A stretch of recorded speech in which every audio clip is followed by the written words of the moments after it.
की ओर। दोस्तों, शराब बेचने के धंधे ने रजत को बस कुछ ही दिनों में पैसे वाला इंसान बना दिया था। अपने 2 नंबर के धंधे के लिए मशहूर वो धीरे धीरे गांव का सबसे अमीर इंसान बनने लगा। लेकिन ये सब गांव के कुछ चुनिंदा लोगों को कहाँ पसंद आने वाला था। उन्होंने रजत के ऊपर सवाल उठाने शुरू कर दिए और वो अपनी तरफ से पूरी कोशिश करने लगे कि रजत जल्द से जल्द सलाखों के पीछे खड़ा हो। लेकिन रजत की पावर इतनी ज़्यादा थी कि आसपास में मौजूद पुलिस थाना भी उसकी खौफ में बह जाता। अपनी पहुंच की वजह से इन 2 सालों में आज तक कोई भी रजत का कुछ अहित नहीं कर पाया। लेकिन वो कहते हैं ना, जब मुकाबला एक ऐसी चीज़ से हो जो दिखने में दिखाई ना दे तो वो एक तरफा लड़ाई ही होती है। रजत का धंधा इस कदर बढ़ चुका था कि आज उसके पास गाड़ियों की कोई कमी नहीं थी। कुछ गाड़ियां आज भी उसके धंधे में व्यापार करती थी। एक दिन रजत शराब को बेचने के लिए बड़ौदा गांव गया हुआ था और उस गांव के अंदर रजत का पहला ही दिन था, तो उसे घर पहुंचते पहुंचते देर रात होने वाली थी। लेकिन आज का दिन उसके ऊपर काफ़ी भारी रहा। उस गांव में पहुंचने के बाद रजत की गाड़ी के ऊपर उस गांव के लोगों ने पत्थरों की बारिश करना शुरू कर दिया, क्योंकि वह सभी शराब जैसी चीज़ों के खिलाफ थे और जिस वजह से रजत को तुरंत वहाँ से निकलना पड़ा। लेकिन उस गांव के लोगों को रजत बिल्कुल पसंद नहीं आया, क्योंकि रजत के पीछे वहाँ का खुकार पुलिस ऑफिसर, जिसे नयन भी कहा जाता था, उसकी कार रजत के पीछे कर दी गई। रजत का पाला पहली बार किसी बड़े ऑफिसर से पड़ा था, लेकिन उसके अंदर उस ऑफिसर के प्रति कोई खौफ नहीं था। पहले तो रजत की गाड़ी काफ़ी धीमी गति के साथ सड़क को क्रॉस कर रही थी, लेकिन बाद में जब रजत की नज़र उस पुलिस ऑफिसर के 10 गाड़ियों पर गई, तब जाकर रजत को ये एहसास होने लगा कि आज उसने कोई बड़े पंगे को अंजाम दिया है। वो अपनी कार को भगाता हुआ जंगली इलाके की तरफ घुस गया। उस इलाके की एक एक जगह खामोशी की तस्वीरों में छुपी हुई थी। चारों तरफ एक जोरदार सन्नाटा था और रजत भी अच्छे से जानता था कि उसके लिए इससे अच्छी जगह छुपने के लिए नहीं मिलने वाली, जिस वजह से रजत अपनी कुछ साथियों के साथ उसी जंगल के अंदर एक पेड़ के नीचे छुप गया। उसकी गाड़ी भी कुछ पेड़ों की तरफ खड़ी थी। रात के तकरीबन 10:30 बजने को आए थे और रजत इस बात से अच्छी तरह से रूबरू था कि अगर आज वह इस जंगल से बाहर निकला तो फिर वह पुलिस ऑफिसर रजत को पकड़कर सलाखों के पीछे डाल देंगे। कई सारे ऐसे लोग थे जो रजत को सलाखों के पीछे देखना भी चाहते थे, लेकिन रजत हर बार पुलिस ऑफिसर की परमिशन लेने के बाद ही गांव में अपने कदम पटकता था। लेकिन इस बार उसने बड़ी भूल कर दी। वो नहीं जानता था कि एक ऐसा पुलिस ऑफिसर जिसका खौफ वहाँ के हर इंसान में झलकता है, उस पेड़ के नीचे चारों ओर कोहरा छाया हुआ था। क्योंकि उस वक्त सर्दियों का माहौल था, तो ऐसे में उस पेड़ के नीचे रहना भी सही नहीं था, क्योंकि ठंड भी लगातार अपनी कयामत बरपा रही थी। और इतने में ही रजत को ऐसा लगने लगा मानो उसके आसपास कोई मंडरा रहा है। उसने अपने एक साथी को पेड़ के नीचे से निकलते हुए चारों तरफ से देखने का इशारा किया, मगर रजत को पता चला कि चारों तरफ सिर्फ और सिर्फ जंगली झाड़ियाँ और कुछ पत्ते ही नजर आ रहे थे। रजत के साथियों ने उस गुप्त जगह में आग चलाने का बेहतरीन काम किया और फिर वह सभी उस आग के चारों तरफ एक झुंड बनाकर बैठ गए। रात के तकरीबन 11:30 बजने को आए थे और अब रजत का फैसला था कि आज की पूरी रात यहीं पर बिताई जाएगी। तकरीबन आधा घंटा बीत चुका था और फिर रजत को जोर से टॉयलेट लगने लगी, जिस वजह से रजत झाड़ू के पीछे जाकर हल्का होने लगा और तभी उसे गाड़ी की ओर से एक आवाज़ आई। दरअसल इस आवाज़ को सुनकर उसे ऐसा लग रहा था मानो गाड़ी के अंदर मौजूद शराब की बोतलें आपस में टकरा रही हैं। लिहाजा रजत जल्दी से अपनी गाड़ी के पास पहुंचा तो उसने देखा कि गाड़ी के अंदर सब कुछ सही लग रहा था। फिर उसे ये आवाज़ कहाँ से सुनाई दी थी। वो यही सब सोचते हुए अपने सर को कुचलने लगा और वापस अपने साथियों की ओर बढ़ चला। लेकिन इतने में उसे अपने बिल्कुल पीछे की तरफ से किसी के कूदने की आवाज़ आई। एक बार फिर इस आवाज़ को सुनकर रजत थोड़ा हैरान था। उसे समझ नहीं आ रहा था कि आखिर इस छोटे से जंगल में ऐसा कौन सा जानवर है जो कभी गाड़ी की बोतलों के ऊपर चढ़ जाता है तो कभी पेड़ों के ऊपर से वो छलांग मारता है। और जब रजत ने अपने पीछे की तरफ देखा तो उसे एक बार फिर चारों तरफ पसरा हुआ जोरदार सन्नाटा ही दिखा, यानी कि वहाँ पर किसी भी मनुष्य का कोई अता पता नहीं था। अब इन सब बातों को ध्यान से हटाते हुए वापस उस आग के पास आकर बैठ गया। उसने अपने साथियों को भी इस बारे में बताया कि उसे इस जंगल के अंदर काफी अजीब सा फील हो रहा है। रजत का एक साथी हंसते हुए बोला, लगता है आपको उस पुलिस ऑफिसर का डर कुछ ज्यादा ही सता रहा है। वो सभी आपस में बातचीत कर ही रहे थे कि उन सभी को एक साथ एक आवाज का सामना करना पड़ा। ये आवाजें बार बार इस जंगल के अंदर से अलग अलग रूप में उन लोगों को हैरान की सीमाओं में डाल रही थी। इस बार उन सभी को ऐसा लगा मानो उनके चारों तरफ कोई बहुत ही तेजी से चक्कर काट रहा हो, लेकिन उन्हें कोई भी दिखाई नहीं दिया। उस समय अंधेरा अपनी चरम सीमा पर था, तो इस तरीके के माहौल में चारों तरफ के दृश्य को देख पाना बेहद ही मुश्किल था। कुछ देर के बाद उन्हें दारू की गंध आने लगी और यह गंध गाड़ी की तरफ से ही आ रही थी। इस गंध को सूंघने के बाद रजत तुरंत ही उस आग के पास से खड़ा हुआ और ये देखने के लिए वो अपनी गाड़ी के पास पहुंचा कि कहीं कोई गड़बड़ तो नहीं है। उसके साथ उसका एक साथी भी था और जब वो दोनों उस गाड़ी के पास पहुंचे तो वहां पर उन्हें एक बार फिर कोई भी नजर नहीं आया।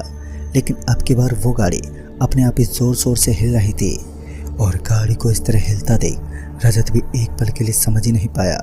पहले तो उसे लगा शायद यहाँ पर आसपास जंगली जानवर का खतरा मंडरा रहा है, लेकिन जब वह अपनी गाड़ी के पास पहुंचे तो वहां पर एक विशालकाय आदमी उन्हें खड़ा हुआ नजर आने लगा।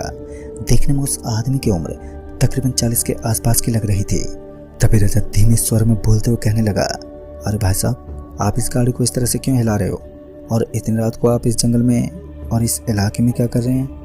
लेकिन रजत के इन प्रश्नों का कोई भी उत्तर बिल्कुल भी नहीं मिल पाया। वो आदमी चुपचाप से एक पेड़ के नीचे जाकर बैठ गया। रजत को उस आदमी की हरकतें काफी अजीब लग रही थी। उस वक्त रजत ये जानना चाहता था कि आखिर इतनी रात भर ये शख्स इस जंगली इलाके में क्या कर रहा है और इसके शरीर में इतनी ताकत कैसे है कि इसने गाड़ी तक को हिला दिया। रजत चुपचाप उस आदमी के पीछे पीछे उस पेड़ के नीचे पहुंचा तो उस आदमी का चेहरा भी घनघोर अंधेरे के बीच ठीक से नजर नहीं आया। एक धीमे स्वर में उस आदमी से पूछने लगा, भाई साहब, मैंने पूछा आप इतनी रात भर इस सुनसान इलाके में क्या कर रहे हैं? तो इस बार वो आदमी अचानक ही अपनी चमकती हुई आंखों के साथ रजत को अपनी डरावनी आंखों से बुरी तरह से घूरने लगा। रजत समझ चुका था कि यह कोई नॉर्मल इंसान नहीं है, मगर वो इस बात से अच्छे से रूबरू था कि अगर उसने ये दिखाने की कोशिश की कि उसके सामने बैठा हुआ वह आदमी कोई नॉर्मल इंसान नहीं बल्कि एक भूत है, तो वह प्रेत रजत की मुंडी घुमा के उसका यहीं पर उसका खात्मा कर देगा। जिस वजह से रजत थोड़ा सा घबरा गया। रजत ने अपनी गर्दन को नीचे झुका लिया और इस तरीके का बहाना बनाने लगा मानो उसे अभी तक उस आदमी की असलियत के बारे में पता ही नहीं है। रजत एक बार फिर कांपती हुई आवाज में बोल पड़ा, वो मैं 1 मिनट में आता हूँ। और इतना बोलकर रजत भागते हुए गाड़ी के अंदर दाखिल हुआ और उसने गाड़ी के सारे दरवाजों को लॉक कर लिया। रजत की इस अजनबी हरकत को देखकर उसका एक साथी उसके पीछे भागते हुए गाड़ी के पास पहुंचा, मगर रजत गाड़ी का दरवाजा खोलने के लिए बिल्कुल भी तैयार ही नहीं था। रजत का साथी जोर शोर से दरवाजे को खटखटाने लगा, लेकिन आज रजत दरवाजा खोलने के मूड में नहीं था। और तभी रजत को एक बार फिर वही आदमी दिखा। दरअसल वह एक पेड़ के नीचे खड़ा होकर शराब की एक बोतल को हाथ में लिए अपने सर पर मारने लगा। उस आदमी के सर से जोर का खून बहने लगा और रजत को हिला देने के लिए इतना काफी था। खैर रजत भगवान का नाम जपने लगा, मगर वो कहते हैं ना, बुरी शक्ति इतनी जल्दी किसी का पीछा तक नहीं छोड़ती। फिर उस आदमी ने अपनी गर्दन को अपने शरीर से अलग कर दिया और यह नज़ारा रजत की जिंदगी का सबसे खौफनाक नज़ारा भी साबित हुआ, जिसे देखकर रजत जोर जोर से चीखने और चिल्लाने लगा। उसकी आवाज़ें किसी भी सुई की भांति सभी लोगों के दिल में चुभने लगी और सभी लोग जब रजत के पास पहुंचे तो रजत गाड़ी के अंदर उसे लॉक करके बैठा हुआ था। ड्राइवर के पास चाबी मौजूद थी, तो उसने चाबी की सहायता से गाड़ी के लॉक को खोला और वह सभी गाड़ी के अंदर दाखिल हुए। गाड़ी के अंदर जाने के बाद उन सभी ने देखा कि इतनी जोरदार ठंड के बावजूद भी रजत का पूरा शरीर पसीने से तरबतर हो चुका था। उसके बदन से पसीने की बदबू आ रही थी, तो दूसरी तरफ शराब की गंध भी मौजूद थी। ऐसा लग रहा था मानो अभी अभी रजत ने काफ़ी सारी शराब एक साथ खटक ली हो, लेकिन आज तक रजत ने कभी भी शराब का सेवन नहीं किया, तो ऐसे में यह मुमकिन नहीं था कि रजत शराब का सेवन करके इतनी ज़ोर ज़ोर से चीखने और चिल्लाने लगे। तकरीबन आधा घंटे बाद रजत को थोड़ी खामोशी प्राप्त हुई, लेकिन यह तूफान के पहले का संदेश था, क्योंकि उसके तुरंत बाद दरवाजे पर एक खटखटाहट ने उन सभी के दिलों में धड़कनों को एकदम से तेज कर दिया। वह सभी लोग एक साथ विंडो की तरफ देखने लगे, लेकिन अभी तक उन्हें गाड़ी के दरवाजे के पास कोई खड़ा हुआ दिखा नहीं। फिर उन्होंने गाड़ी की विंडो को नीचे गिराया और उसके साथ ही उन सभी का पूरा शरीर बुरी तरह से कपकपा उठा, क्योंकि उन्हें उस गाड़ी के बाहर वही आदमी खड़ा हुआ दिखाई दिया। लेकिन इस बार उस आदमी के चेहरे पर सिर्फ मांस ही नजर आ रहा था। और इस भयानक माहौल को देखने के बाद उन सभी ने गाड़ी की विंडो को ऊपर चढ़ाया, लेकिन तभी उस गाड़ी के बाहर अचानक ही शराब से भरी बोतलों की बारिश होने लगी। अब उन सभी को मालूम पड़ चुका था कि उन्होंने इस जगह पर आकर किस गलती को अंजाम दिया है। चारों तरफ सिर्फ प्रेत और भूतों के आने का संकेत ही मौजूद था। हंसने और रोने की दोनों आवाजें एक साथ सुनकर हर किसी का दिल दहल जाए। अब रजत के मन में पुलिस का खौफ नहीं बल्कि भूत की दहशत बढ़ चुकी थी। ये आवाज़ इतनी भयानक थी कि रजत अपने दोनों कानों के ऊपर अपने हाथ देकर बैठ गया। दहशत से भरपूर इन आवाज़ों का सामना किसी साधारण मनुष्य के बस की बात नहीं थी। एक तो वो भयानक दिखने वाला शख्स जो बार बार उन सभी को दखल दे रहा था, और दूसरी तरफ वो पुलिस ऑफिसर जो लगातार उनके पीछे पड़ा था। रजत की हालत बद से बदतर हो चुकी थी। वो जल्दी से जल्द इस जंगली इलाके से बाहर निकलना चाहता था, जिस वजह से उसने अपनी उस गाड़ी को स्टार्ट किया जिसके अंदर शराब की बोतलें रखी हुई थी। लेकिन गाड़ी स्टार्ट होना तो दूर की बात थी, उनकी तमाम कोशिश के बावजूद भी गाड़ी का स्विच ऑन नहीं हुआ। यानी कि उस प्रेत का साया अब गाड़ी के ऊपर भी मंडराने लगा था। फिर थोड़ी देर के बाद जब किसी तरह गाड़ी का स्विच ऑन हुआ और गाड़ी की हेडलाइट चली, तो उन्हें गाड़ी के सामने 3 बड़े बड़े इंसान जिनकी कद काठी काफ़ी लंबी थी, तो वो जस्ट गाड़ी के सामने खड़े हुए नजर आए। मगर उन सभी के अंदर एक बात बेहद कॉमन थी, और वो ये थी कि वह सभी एक साथ ही इधर उधर भटक रहे थे। ऐसा लग रहा था मानो यह एक दूसरे के जुड़वा हों। गाड़ी की हेडलाइट चलते ही गाड़ी के सामने से वो सभी लंबी कद काठी के लोग इधर उधर भटकने लगे, और तभी गाड़ी के अंदर एक तेज रोशनी चमकने लगी। दरअसल गाड़ी के अंदर ओम नाम का एक लॉकेट लगा हुआ था। उस लॉकेट को देखकर सभी की आंखें फटी की फटी रह गई। उन्हें विश्वास ही नहीं हो रहा था कि इस वक्त उनकी जान भगवान के हाथ में थी। वो लॉकेट सुनील का था, जो उस वक्त उसी गाड़ी के अंदर डरा सहमा कोने में बैठा हुआ था।